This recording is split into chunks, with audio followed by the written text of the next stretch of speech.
પાદરા તાલુકાના ડબકા ગામે વેરાઈ માતા મંદિર પાસે ગણેશ પંડાલ બાંધતા 15 યુવકોને લાગ્યો કરંટ.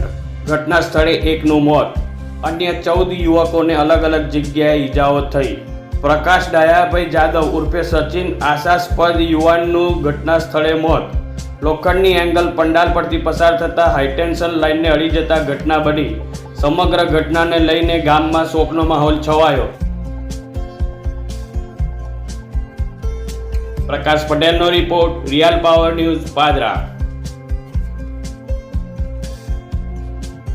ગઈકાલે રાત્રે 11:30ની આજુબાજુમાં 3 તારીખે ગણેશ પંડાલના યુવક દ્વારા પંડાલનું કામગીરી કરવામાં આવી રહી હતી.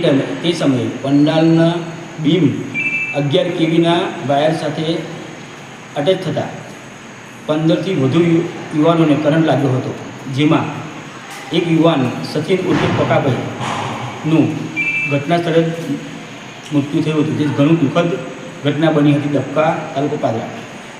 વધુ સમાચારો નિહાળવા માટે રિયલ પાવર ન્યૂઝ ચેનલને લાઇક કરો, શેર કરો અને સબસ્ક્રાઇબ કરો.